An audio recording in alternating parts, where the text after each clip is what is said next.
नमस्कार। आज हम ज्योतिष की एक बहुत ही दिलचस्प और कह सकते हैं एक बहुत ही शक्तिशाली स्थिति को समझने जा रहे हैं। वो है जब मंगल ग्रह जन्म कुंडली के दूसरे घर में बैठता है। तो सवाल यही है कि होता क्या है जब आग का गोला यानी मंगल धन परिवार और हमारी बोली बानी के घर में विराजमान हो जाए। मतलब एक तरफ है मंगल जो एक्शन और एनर्जी का ग्रह है और दूसरी तरफ है दूसरा घर जो हमारी जमा पूंजी हमारे परिवार और हमारे बोलने के तरीके को दिखाता है। तो जब ये दोनों मिलते हैं तो जीवन पर इसका क्या असर होता है? सीधे शब्दों में कहें तो शब्द एकदम तीखे हो जाते हैं।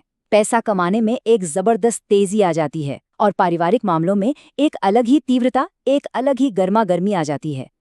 चलिए अब इसी को थोड़ा और गहराई से समझते हैं। अच्छा, तो इस कॉम्बिनेशन को ठीक से समझने के लिए हमें पहले दो चीजों को अलग अलग समझना होगा। पहला, ये दूसरा घर आखिर है क्या, और दूसरा, मंगल ग्रह का स्वभाव कैसा होता है। तो देखिए, दूसरा घर, जिसे हम धन भाव भी कहते हैं, हमारी जिंदगी के कई जरूरी पहलुओं से जुड़ा है। ये हमारे जमा किए हुए पैसे, हमारे परिवार का माहौल, हमारे बोलने का अंदाज, हमारी खाने पीने की आदतें और यहाँ तक कि हमारे संस्कारों को भी दिखाता है। असल में ये घर बताता है कि हम चीजें जमा कैसे करते हैं और अपनी जुबान का इस्तेमाल कैसे करते हैं। और अब बात करते हैं मंगल की। मंगल यानी साहस, एक्शन और जबरदस्त एनर्जी। ये ग्रह प्रॉपर्टी, जमीन और इंजीनियरिंग जैसी चीजों से जुड़ा है। ये एक कम्पेटिटिव स्पिरिट देता है। सीधी सी बात है, मंगल पहल करने और बल का इस्तेमाल करने वाला ग्रह है। तो जब ये ग्रह दूसरे घर में आता है तो वो अपनी यही गर्मी और ऊर्जा हमारे पैसों और हमारी वाणी में घोल देता है। तो अब जब हम दूसरे घर और मंगल दोनों को समझ चुके हैं तो आइए देखते हैं कि जब ये दोनों एक साथ आते हैं तो जीवन के 5 मुख्य क्षेत्रों पर इसका क्या असर होता है। ये स्थिति हमारे व्यक्तित्व और हमारे हालातों को कैसे एक नया रूप देती है। सबसे पहला और सबसे साफ असर हमारी वाणी पर पड़ता है। दूसरे घर में मंगल इंसान को बहुत सीधा और खरा बोलने वाला बना देता है। ऐसे लोग बात को घुमाते फिराते नहीं, सीधे पॉइंट पर आते हैं, जिससे कई बार अनजाने में ही वो दूसरों का दिल दुखा सकते हैं। उनके लहजे में एक दबंगई हो सकती है और अगर इस ऊर्जा को सही से संभाला न जाए तो उनके शब्द हथियार की तरह काम कर सकते हैं। पर यहाँ एक दिलचस्प बात भी है। अगर मंगल अच्छी स्थिति में हो तो यही ऊर्जा इंसान को एक बहुत ही दमदार और प्रभावशाली वक्ता भी बना देती है। दूसरा बड़ा असर पड़ता है पैसा कमाने की इच्छा पर। ऐसे लोग पैसों को लेकर बहुत एम्बिशियस होते हैं। वो फाइनेंशियल इंडिपेंडेंस चाहते हैं और अपनी मेहनत और एक्शन से पैसा बनाना पसंद करते हैं। इनके लिए प्रॉपर्टी, कंस्ट्रक्शन, सर्जरी या डिफेंस जैसे फील्ड जहां हिम्मत और ऊर्जा की जरूरत होती है, बहुत अच्छे साबित हो सकते हैं। एक बात साफ है, यहाँ पैसा कर्म से कमाया जाता है, हाथ पर हाथ धरकर बैठने से नहीं। क्योंकि दूसरा घर परिवार का भी घर है, तो मंगल का यहाँ होना पारिवारिक जीवन में कुछ चुनौतियां ला सकता है। यह परिवार में गर्मागर्म बहस और तीखी चर्चा को जन्म दे सकता है। सदस्यों के बीच ईगो क्लैश यानी अहंकार का टकराव मुमकिन है, जिससे घर में एक तनाव भरा माहौल बन सकता है, खासकर जिंदगी के शुरुआती सालों में। पैसों के मामले में मंगल गजब की हिम्मत देता है। ये साहस उन्हें बड़े और साहसिक निवेश करने के लिए उकसा सकता है, जिससे तेजी से फायदा भी हो सकता है। लेकिन सिक्के का दूसरा पहलू ये है कि अचानक बड़े नुकसान का खतरा भी उतना ही बना रहता है। इसलिए इस स्थिति वाले लोगों के लिए पैसों के मैनेजमेंट में अनुशासन रखना बहुत बहुत जरूरी हो जाता है। और पांचवा असर दिखता है खाने पीने की आदतों पर। मंगल यहाँ अक्सर मसालेदार तीखे भोजन के प्रति एक झुकाव देता है।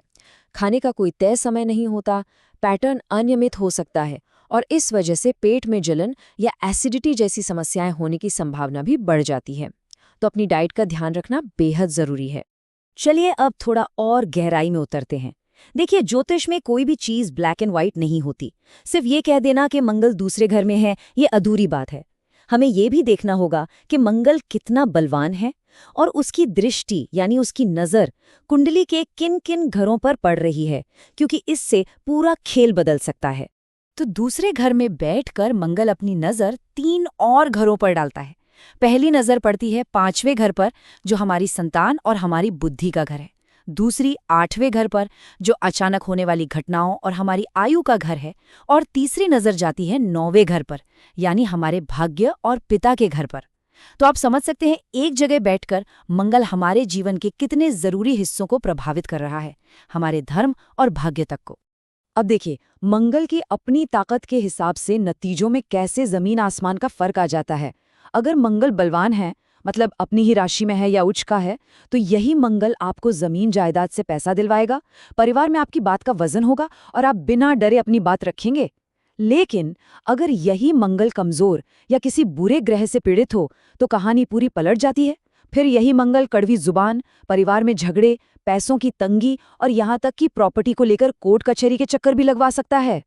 तो अब सवाल ये उठता है कि अगर ये स्थिति इतनी तीव्र है तो क्या किया जाए? इस ऊर्जा को सही दिशा कैसे दी जाए?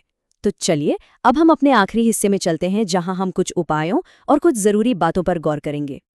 देखिए, ज्योतिष में इस आग को शांत करने के लिए या कहिए सही दिशा देने के लिए कुछ आध्यात्मिक और कुछ व्यवहारिक दोनों तरह के उपाय बताए गए हैं।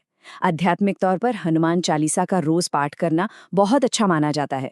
मंगलवार के दिन मीठी चीजों का भोग लगाना और लाल मसूर की दाल दान करना भी फायदेमंद है। पर सबसे जरूरी है व्यवहारिक उपाय। बोलने से पहले एक पल रुककर सोचना और पैसों के मामले में जोश में आकर कोई फैसला न लेना। इस पूरी बातचीत का जो सार है वो शायद इस एक लाइन में छिपा है। इस स्थिति में वाणी अग्नि है।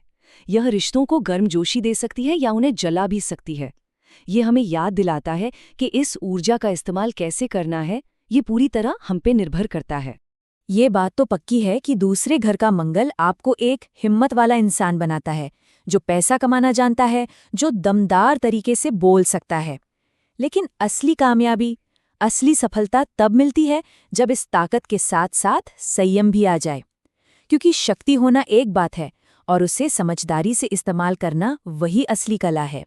तो आखिर में जिन लोगों की कुंडली में ये योग है, उनके लिए बस 3 बातें याद रखने वाली हैं। पहली, अपनी जुबान पर काबू रखें। दूसरी, अपनी महत्वाकांक्षा को सही और सकारात्मक दिशा दें। और तीसरी, अपनी अंदर की आग को रिश्ते जलाने के लिए नहीं, बल्कि धन का साम्राज्य बनाने के लिए इस्तेमाल करें। यही इस शक्तिशाली ऊर्जा का सबसे बुद्धिमानी भरा उपयोग होगा।